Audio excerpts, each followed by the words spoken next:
Welcome back to our course on general theory of relativity. We have covered special theory of relativity and we'll slowly move into geometric structure, that is the Riemann geometry.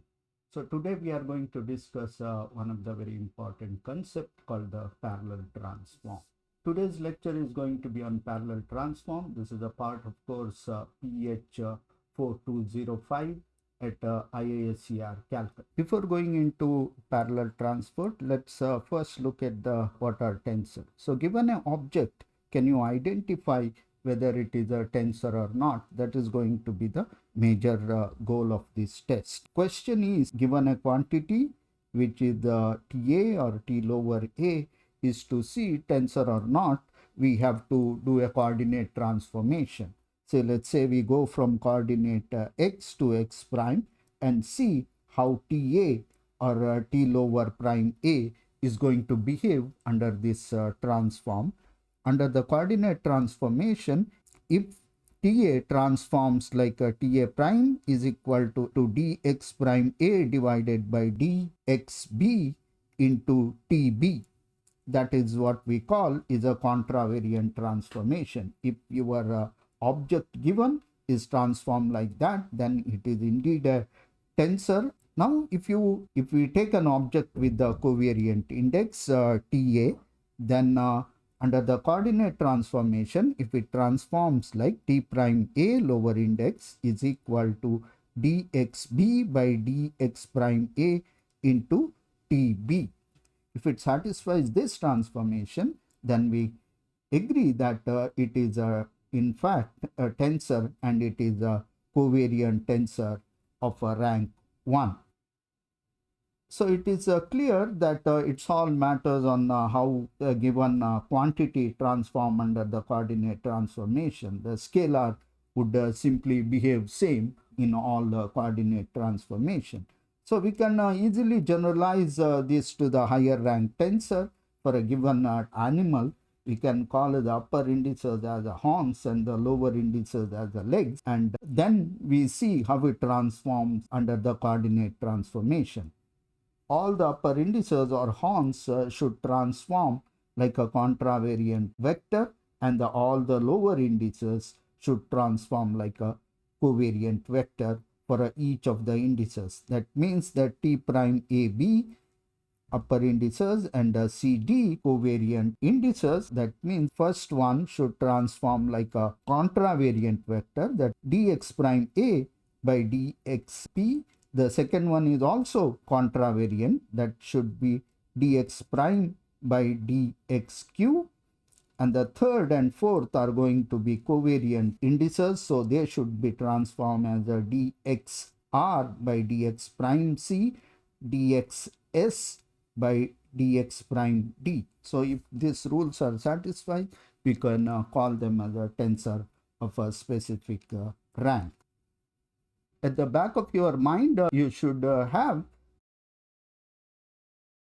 contravariant vectors are like a set of curves passing through the given point PA, and these are all tangent vector which is forming a vector space, and then you are going to take outer product to construct the higher rank tensors. The same way, at the given point you construct all the hypersurfaces and take normal to that, and that is going to form your covariant vector field, and their outer product in fact leads to higher rank tensor. By combining these two quantities, taking the outer product of covariant and contravariant vector together, you are going to form a general nth rank tensor, and the test is usually done by looking at how they are going to transform under the coordinate transformation.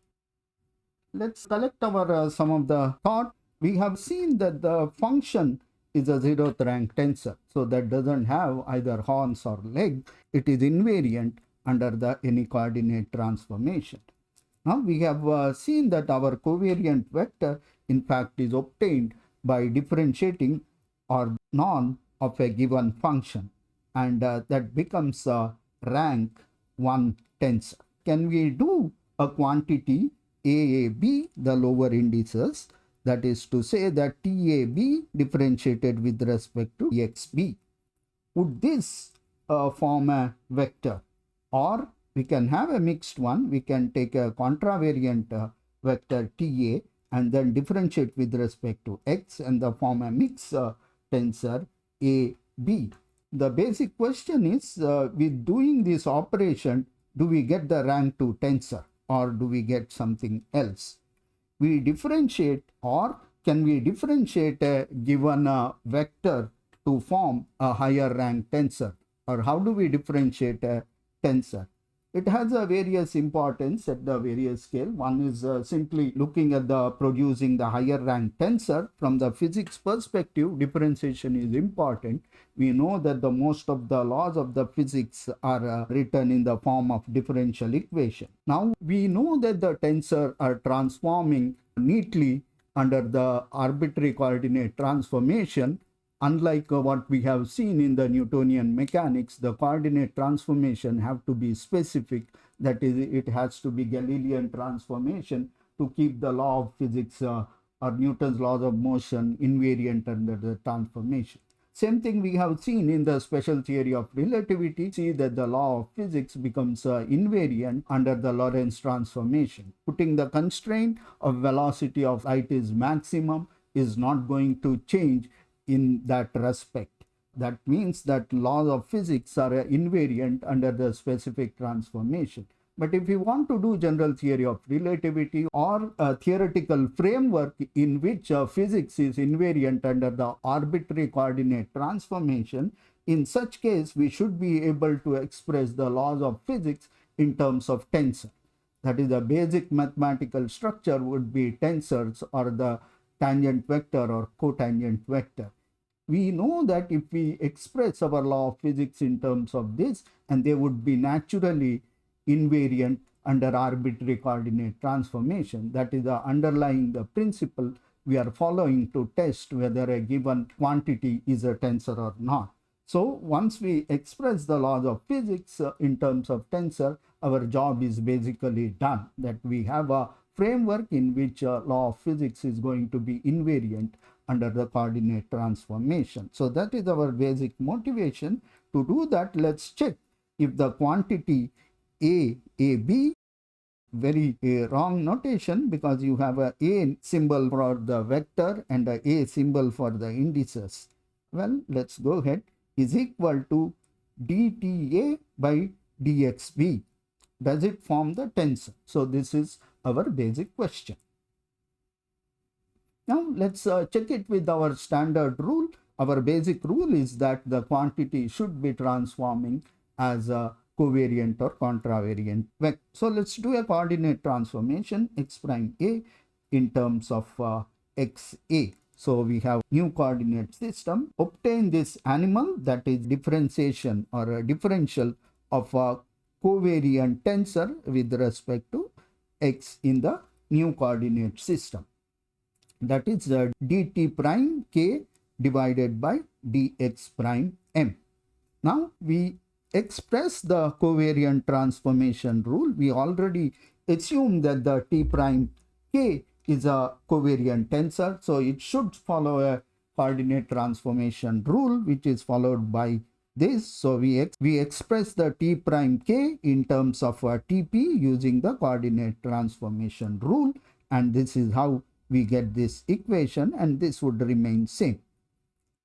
Okay, the next step is to simply change the variable. We don't want this in terms of a new coordinate system. We are trying to relate quantity between the two coordinate systems. So we use a chain rule and replace this x prime m in terms of xq, and multiplicative factor which comes out is a dxq by dx prime m.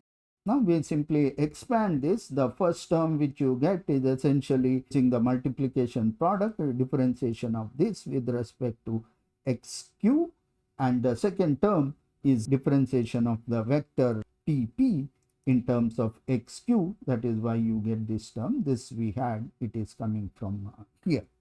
Now further expand this again. So we have two terms. We simplify this. Take the second term here and we rewrite this as this. There is a minor change has been done. Again, use the chain rule to combine this and this to obtain the quantity dx prime m. expression becomes dxp by dx prime k dxq by dx prime m multiplied by differentiation of the vector tp with respect to xq. And the second term which we have is essentially the first term here, which is rewritten again using the chain rule. We combine this with this and rewrite this again in terms of x prime m, so that we have all the indices are in order and they are in the given coordinate system. Now we look at this. This is essentially a transformation for the second rank covariant tensor. So this is exactly we want. But in addition to that, we have an extra quantity which seems to be non-zero in general. This might become zero for specific case such as a linear transform, that we already know that the differentiation is a vector in flat space time. That means that under linear transform it should be transforming like a tensor. However, if the transformation is not linear, they do not transform like a tensor. So that is what this extra term suggests. That this in fact says that we have a problem here. The basic partial differentiation of a tensor field is in fact a not tensor. So this leads to a trouble, which means to say that we were planning to express all our physics in terms of the tensor quantity. If their differentiation itself is not tensor, then what do we do? So this means that under specific case or the linear transform, the term becomes zero, and in general it need not be zero. That means only under specific case your partial differential operator behaves like a tensor, not in general. So we got to do something about it if we want to define the covariant tensor. The derivation given in this page is homework 2, problem 1. This need to be submitted on 7th February before 6 p.m. Now do not be in hurry. I am giving 3-4 lectures together because these are closely connected concept. Put in a single video, it is going to be very large. But however, these are closely packed subject. I want you to see them all and do the homework. So there's going to be 3-4 lectures put all together. There will be a homework 2 scattered over all these 2-3 videos. So that need to be submitted before 6 p.m. on 17th February. Now going ahead with our differentiation, this overall summary of our calculation is that the differentiation or a partial differentiation of a tensor quantity do not transform like a tensor. So this also means that the contravariant vector would also behave like that. You can do the exercise yourself, but there is nothing new in that. The idea is very similar to covariant tensor. You will end up with the term first one transform like a tensor and the second one do not transform like a tensor. So in general, it's not going to be tensor. So all because of a term which is given here, dx square xp by dx prime m dx prime k tp. So in the case of covariant vector, of course, that means all our idea is crashing down. Let's quickly remind ourselves definition of vector field and how we proceed with the basic differentiation in flat space time and what we should be doing in the curved space time if we want to extend the definition of differentiation of a vector field.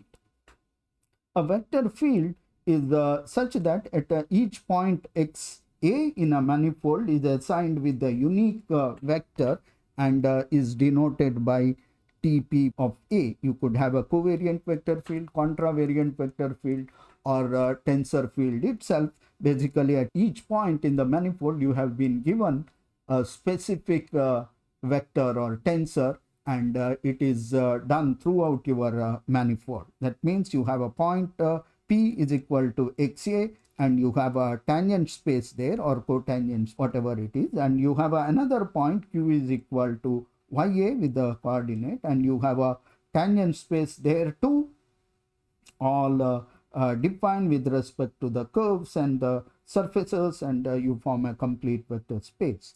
Now at a point P, you pick up a vector Tp at x is equal to a, that is a member of your vector field or tensor field, and same at another point Q, you choose one member of a tangent vector space, and together at all points in the manifold, you would form a smooth tensor. That is how you call it a tensor field. Now let's quickly look at how we define the differentiation in the flat space time, or Rn. We have a point P is equal to xa coordinate. We have another point Q is equal to ya. It could be infinitely separated from P. Ya is equal to xa plus delta A, where delta is very small. You have a vector field Tp defined throughout the Rn, and then you have its value at P is given by Tp of xa. The same vector field is given by a value or the vector at Q, or Q is equal to xa plus delta A by Tp of y. Now what we do is a partial differentiation. We take the value of the vector at Q, subtract from the value of the vector at P, and divide by their separation delta xb, and take the limiting value delta xb going to 0. So this is going to give us the partial differential with respect to x. How to subtract the vector at different point in the flat space time, or Rn? We simply drag the vector from the point P to Q and then subtract them. This is what we actually do. We pull it out and subtract. It is possible in the flat space time or Euclidean space because you have your basis vector which are constant and they are not going to change from place to place, and then you can simply transfer the component of vector from one point to any other point without having to do much work. Now we subtract them and take this limit delta x going to 0, and then we would get the differentiation. How do we do this subtraction of vector defined at two different points in the curved space time? In the flat space time, it is fairly straightforward, but we know that our geometry is in principle not one-to-one corresponding to any Rn. On the other hand, each point has a neighborhood which can be mapped to Rn. That means we simply cannot drag vector from one place to another place as we do in the flat space time, because they may be covered in a completely different coordinate patches. So we got to generalize the definition of pulling this vector from one place to another place in a curved space time, and that is what we call is a parallel transport. We got to drag the vector from one place to another place and subtract, and then possibly define a new differentiation, and that would get rid of the term which do not transform like a vector field. So this is what we need to do, and that idea is essentially called the parallel transport. That is, you parallelly take the vector from one place to another place. That is what we are doing in the flat space time. It remains parallel because the basis vector remains same throughout the Rn. The scheme to move a vector Ta from point P to Q without changing its magnitude or direction is called the parallel transport. We take a point P is equal to xa, and we other point Q is equal to ya is equal to xa plus delta xa. Then we have vector field at xa, that is Tp of x. We have a vector field at y, that is Tp of y. And then we got to construct a transport law such that the vector at P is dragged along this arbitrary curve, such that its magnitude and direction does not change, and it is taken to a point Q, and then we subtract them from one from another. That new transported vector, which we call is Tp plus delta P. We have a original vector field at Tq, and then we subtract these two, and then we can differentiate. Now it is important to note that while we do parallel transport of a vector Ta to point Q, it is not necessary that the component of vector will remain same. However, in Rn, the component will not change.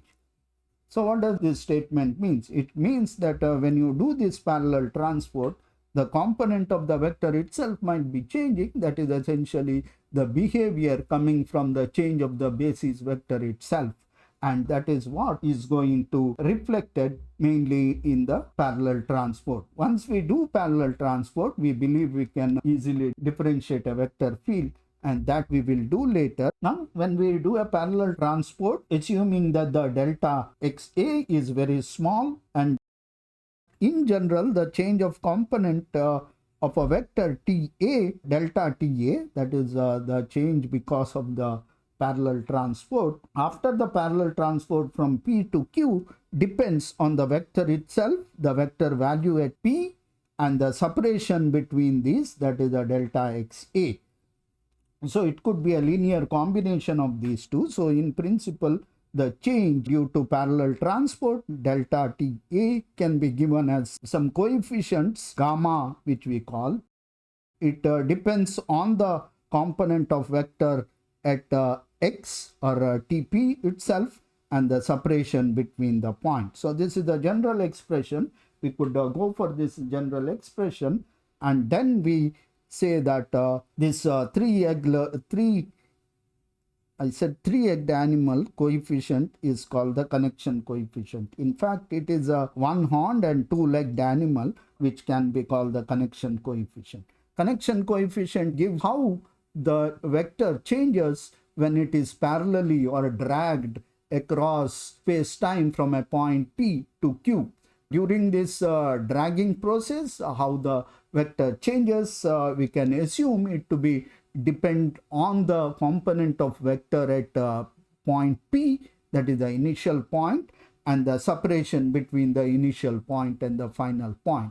The coefficients which relates these two are called the connection coefficient.